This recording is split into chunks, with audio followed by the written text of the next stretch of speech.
வணக்கம். இது உங்கள் பிளாக்ஸி. என்னடா இவ வாரத்துக்கு 2 வீடியோ போடுறதுக்கே முக்குன்னு முக்குவாளே. கேட்டானா வந்துட்டு எனக்கு 9 to 5 ஜாப் இருக்கு, எனக்கு வேற வேலைகள் இருக்கு, அதனால என்னால் ப்ரிப்பேர் பண்ணி வீடியோ போட முடியலலாம் சொல்லி கதை விடுவாளே, சீன் போடுவாளே. இப்போ என்னன்னா டெய்லி வீடியோ போடுவாளேன்னு நம்மளோட சப்ஸ்கிரைபர்ஸ்க்கே வந்து கொஞ்சம் சந்தேகம் வந்துருக்கும். வேற ஒன்றும் இல்லை.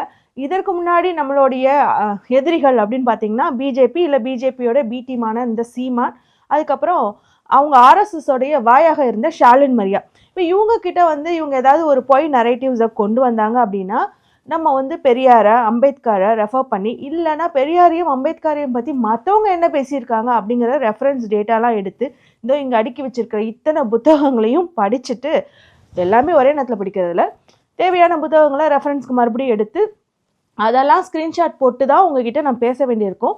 அதனால் எனக்கு டயர்டாக இருந்துச்சு, ஆஃபீஸில் ரொம்ப வேலை இருந்துச்சு அப்படின்னா நான் வீடியோ போடுறதுக்கு ரொம்பவே கடினமாக இருக்கும். ஸோ 2 நாள் ஆயிரும் எனக்கு புக்கை படித்து வீடியோ போடுறதுக்கு. இப்போ அப்படி தேவையில்லை. முதல்வர் விஜயோடைய ஆடியன்ஸ் யாருன்னு பார்த்தீங்கன்னா இன்ஸ்டாலேயே வாழ்ந்துட்டு இருக்க நபர்கள். அவங்களுக்கு நீங்கள் பெருசாக இந்த டேட்டாலாம் கொடுத்து அவங்க செட் பண்ணுற அந்த பொய்களை உடைக்கணும்னு அவசியம் இல்லை. அவருடைய படத்துலேருந்தே நம்ம வந்து சில விஷயங்களை அவங்களுக்கு புரிய வச்சிடலாம். பாருங்கள், இதெல்லாம் படத்தில் மட்டும்தான் நடக்கும், இல்லைன்னா பாருங்கள் இதில் நடக்கிற மாதிரியே நடக்குது, இதெல்லாம் பிஆர் ஒர்க்கு, இது ரியாலிட்டி கிடையாது அப்படின்னு உடச்சி விட்றலாம்.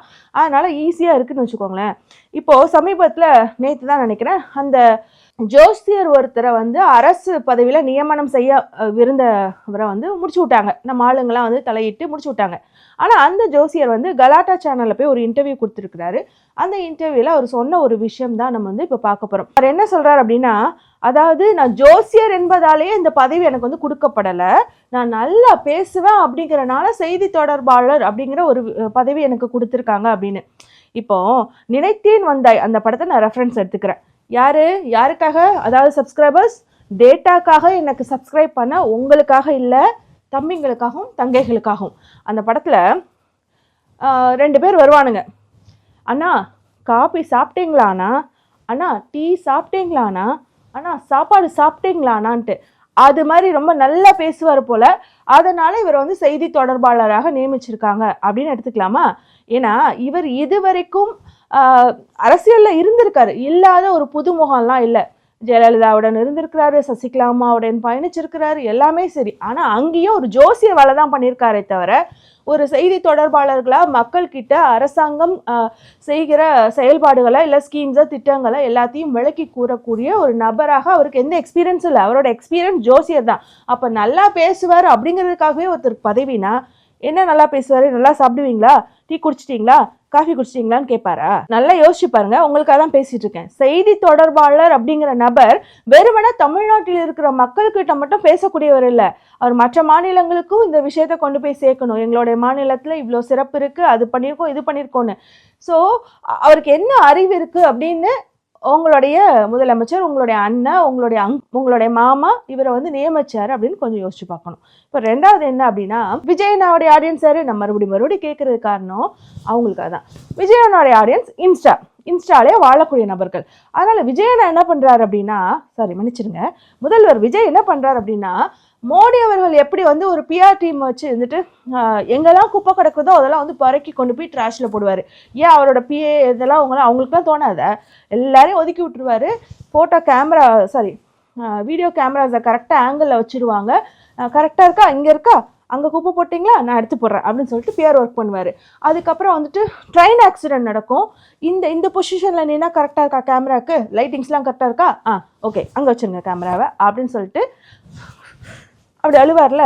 யாராவது குறுக்க வந்துட்டாங்களா அவங்களெல்லாம் தள்ளிப்போ அப்படின்னு செய்வார்ல. அதை மாதிரியான ஒரு பிஆர் டீமோட ஒர்க்கு தான் விஜய் வந்து நேற்று மதியம் வந்து அவருடைய லஞ்சை வந்து அவருடைய டெஸ்க்லேயே உட்காந்து சாப்பிட்றாரு. சாப்பாடை கட்டிட்டு வந்துடுறாரு, முழு நேரமும் ஆஃபீஸ்லேயே இருக்கிறாரு, அங்கேயே உட்காந்து சாப்பிட்றாரு அப்படிங்கிறது ஒரு ப்ரொபகண்டா. என்னன்னு சொல்கிறேன் கேட்டுக்கோங்க. அதாவது இவருக்குன்னு ஒரு கேபின் இருக்கும். இப்போ முதலமைச்சர் உட்காந்துருக்காருல, அதெல்லாம் வந்து பார்த்தீங்கன்னா பர்சனல் மீட்டிங்ஸ் அந்த மாதிரியான நடக்கக்கூடிய விஷயம். ஆனால் அந்த ரூமுக்குள்ளேயே வந்து இவங்களுக்கு ஒரு செப்பரேட்டாக ப்ரைவேட் ஏரியா இருக்கும். அங்கே தான் வந்து இவங்க அந்த ஸ்நாக்கு, டீ, காஃபியில் சாப்பாடு லஞ்ச் எடுத்துகிட்டு வந்தாங்கன்னா சாப்பிடுவாங்க. இப்படி டெஸ்கில் உட்காந்து பப்பரப்பேன்னு வீடியோ எடுங்க, ஃபோட்டோ எடுங்க அப்படிலாம் யாருமே சாப்பிட மாட்டாங்க. இது வரைக்கும் அந்த மாதிரி வந்ததே இல்லை. அப்போ என்ன, ஸ்டாலின் அவர்கள் வந்து டெய்லி மதியானம் அவர் வீட்டுக்கு போய் சாப்பிட்டுட்டு வந்தாரா? மற்ற கேபினெட் மினிஸ்டர்ஸ்லாம் வீட்டுக்கு போய் சாப்பிட்டுட்டு இருந்தாங்களா? அங்கே கேபினெட் மினிஸ்டர்ஸ்க்கு வந்து கேபின்ஸ் இருக்கும். அந்த கேபின்ஸில் தான் அவங்களோட மீட்டிங்ஸு ஃபைல்ஸு அவங்களோட பிஐஸ் எல்லாமே இருப்பாங்க, எல்லாமே இருக்கும். அங்கே தான் லஞ்சு ஸ்நாக்ஸ் எல்லாம் சாப்பிடுவாங்க, ரெஸ்ட் ரூம் இருக்கும், போயிட்டு வருவாங்க. இவருக்குமே பார்த்திங்கன்னா இந்த மாதிரி டேபிளில் தான் உட்காந்து சாப்பிட்ணுன்னு இல்லை, அது வந்து அவரோட அஃபிஷியலாக அவர் மீட் பண்ணக்கூடிய ஒரு ஆஃபீஸ் ஏரியா.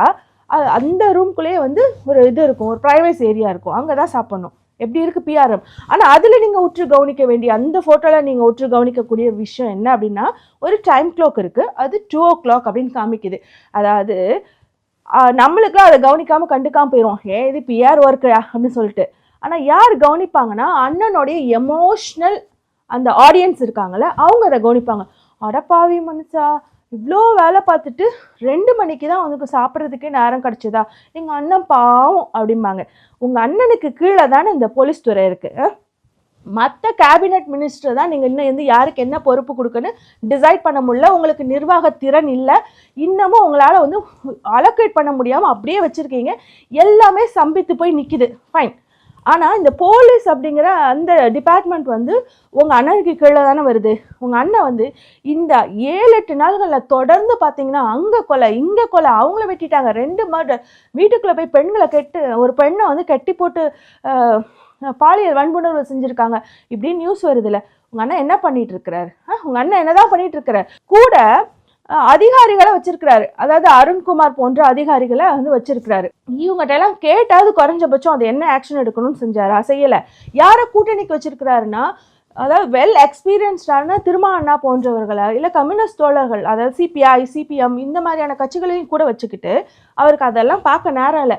இப்போது பெரும்பான்மையை ஆல்ரெடி நிரூபிச்சிட்டாலும் தன்னோட ஆட்சி கவுழாமல் இருக்கிறதுக்கு இன்னும் வந்து ஏடிஎம்கேலேருந்து யாரை கூப்பிடலாம், யாரை கொண்டு வந்து சேர்க்கலாம், இதில் தான் அவருக்கு வந்து கவனம் இருக்குது. உதயநிதியை பற்றி நக்கல் பண்ண தெரியுது விஜய் அவர்களுக்கு.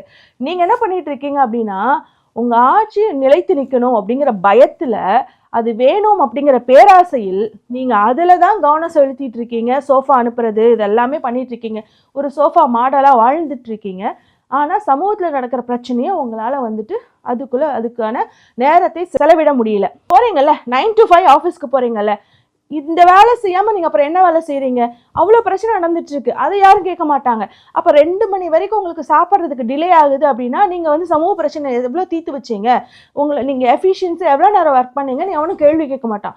அச்சோ எங்கள் அண்ணன் 2 மணிக்கு தான் சாப்பிட்றாரான்னு வருத்தப்படுவாங்க. ஆனால் திரும்ப 4 மணிக்கு சாப்பிட்டாலும் அவரை கேவலம் தான் படுத்துவாங்க. அதனால தான் சொன்னேன், தாவேகா ஒரு அதிமுக மாதிரி ஒரு எலீட்டான கட்சி, அது விஜய்னாலே எலீட்டாக பார்க்குறாங்க. யாராவது அடிக்கணுன்னா கூட அப்படி அடிச்சுட்டு போவாங்க, கேள்வியெல்லாம் கேட்க மாட்டாங்க.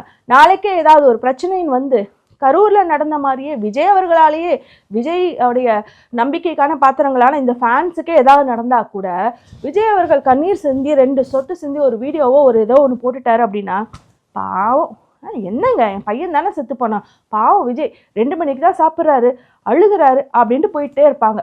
அவ்வளோதாங்க. அதே மாதிரி ஒரு விஷயம் நான் நேற்றே பதிவு செஞ்சேன். இந்தியாவை முதல்ல விஸ்வகுரு, leader of the other countries அப்படின்னு முதல்ல ஒரு நரேட்டிவ் செட் பண்ணாங்க. அது ஒன்று மற்ற கண்ட்ரிக்காரங்களாம் வந்து நீங்கள் தான் விஸ்வகுருன்னு சொல்லலை, இவங்களே வந்து கிரியேட் பண்ணாங்க. இவங்க அப்படின்னு சொல்கிறது இந்த பிஜேபி ஆர்எஸ்எஸ். அதுக்கப்புறம் அந்த விஸ்வகுரு அப்படிங்கிற டேர்மை அப்படியே மோடிக்கு திருப்பி விட்டுட்டாங்க. மோடி தான் விஸ்வகுரு, மோடி தான் இந்தியா அப்படின்னு சொல்லிட்டு அந்த புகழ்ச்சி அப்புறம் அவரை வந்து கடவுளை உருவப்படுத்துறது, அவர் வந்து பயாலஜிக்கலாக பறக்கல அப்படின்னு சொல்கிறது. இப்போ இவன் என்ன சொல்லியிருக்கான் அந்த ஜோசியக்காரன் அப்படின்னா, சேம் அந்த முருகன், அவர் வந்து முருகனுடைய அவதாரம் லைவாக வந்து வாழ்ந்துட்டு இருக்காரு அப்படின்னு சொல்கிறான். எனக்கு என்னன்னா, அப்போ இத்தனை வருஷம் முருகன் வேல் எடுத்து பிஜேபியோட பி டீமாக வாழ்ந்த எங்கள் அண்ணன், முப்பாட்டன் முருகன் அப்படின்னு கையை தூக்குன எங்கள் அண்ணன் பஞ்சாமிரதத்தை நக்கிட்டு தான் போகணுமா? அவர் முருகன் இல்லையா? இவர் தான் முருகனா?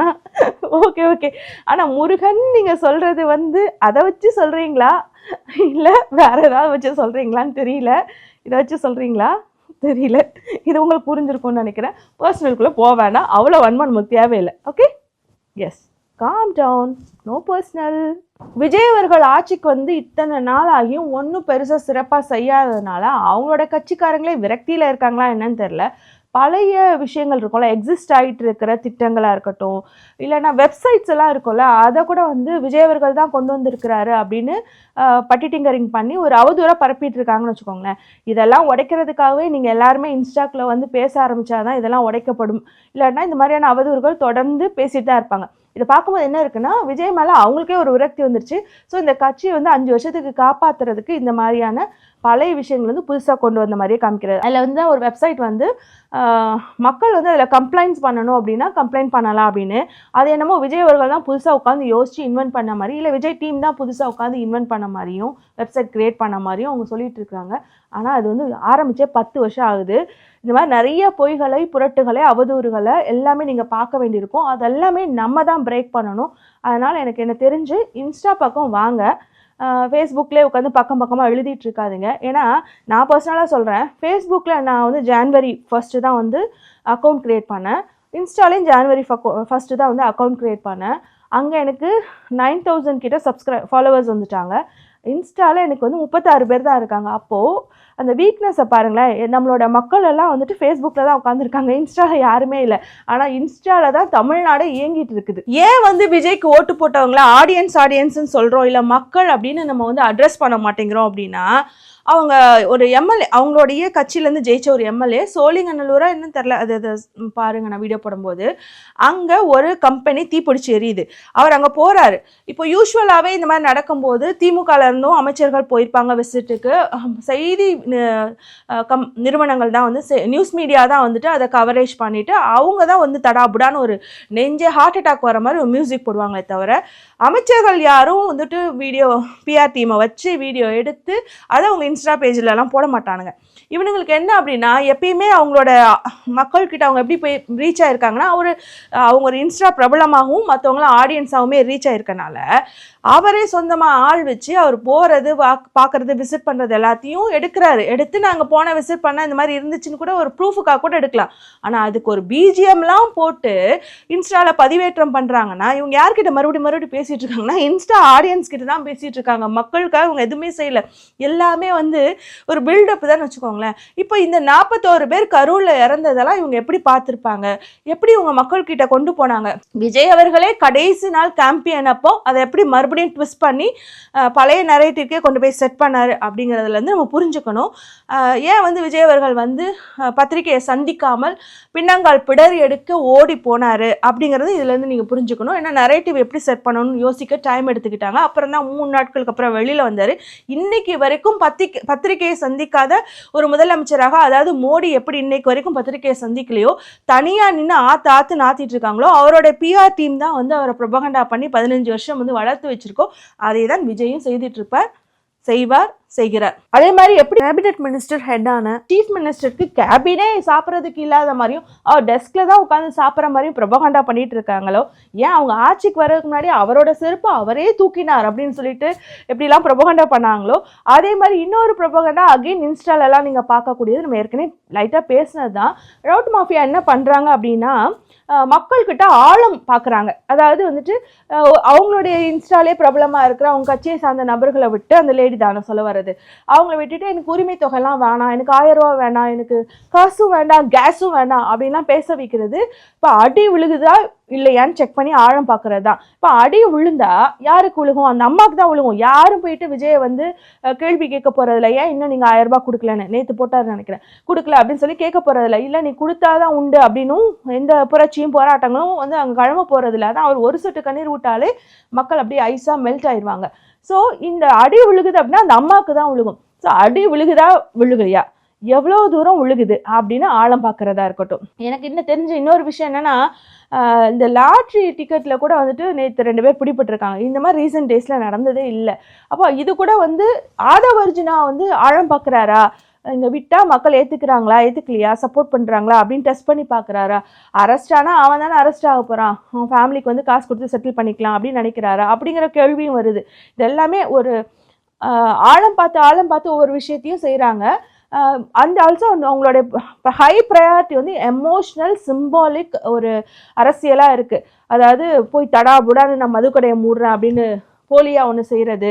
அப்புறம் வந்து பார்த்தீங்கன்னா போலினே சொல்கிறேன் அப்படின்னா, அதான் 500 மீட்டர்ஸ்க்குள்ளே இருக்க தான் க்ளோஸ் பண்ண போகிறாங்க. ஆனால் அவங்க எங்கே வேணால் ஓப்பன் பண்ணிக்கலாம். லைசன்ஸை அவங்க கேன்சல் பண்ணவோ இல்லை ரெனியூவல் வந்து கிடையாதுன்னு சொல்லலை. அதனால் அதை நம்ம கவனிச்சுக்கணும். ஆனால் மக்கள்கிட்ட போய் சேர்றது அவர் க்ளோஸ் பண்ணிட்டாருன்னு தான் போய் சேரும். இந்த மாதிரி எமோஷ்னலாக வந்துட்டு அரசியல் பண்ணுறது. அப்புறம் வந்து பார்த்திங்க அப்படின்னா அந்த சிங்கப்பெண் திட்டம், பெண்கள் பாதுகாப்பு திட்டம் அப்படின்னு கொண்டு வருது. அதுல தான் கவனம் செலுத்திட்டு இருக்கிறாரு. எமோஷனலா இவங்களை ஹோல்ட்ல வைக்கிறதுக்காக ட்ரை பண்ணிட்டு இருக்காரு. ஆனா நினைச்சிட்டு இருக்காரு அவங்க ஓட்டு போட்டவங்க எல்லாம் வந்துட்டு இந்த 25 லட்சம் பேர் அமெரிக்கால இருந்து லண்டன்ல இருந்தெல்லாம் வந்து அவருக்கு ஓட்டு போட்டாங்கல்ல, அந்த மாதிரி எமோஷனலான நபர்கள் நம்மளுக்கு வந்து ஒரு பெரிய வேவை கிரியேட் பண்ணிட்டோன்ட்டு. ஆக்சுவலா அப்படி இல்லை. 65% வந்து அவர் வேண்டான்னு ஓட்டு போட்டாங்கல்ல, அவங்க என்ன சொல்லியிருக்காங்க நீங்க பார்த்துட்டு போங்க, ரொம்ப ஹாப்பியா இருக்கும் ஒன்று சொல்லியிருக்காங்க. அப்புறம் கஜானா சேர்க்க மாட்டீங்களா? இவரு இந்த மாதிரி இலவச திட்டங்கள் தரல மக்களுக்கு, பெண்களுக்கு எதுவும் தராம போனா இந்த ஆட்சி நிலைக்குமா? அந்த மாதிரி நினைக்காது. எப்படித்தான் போயிருக்கணும் அவரு.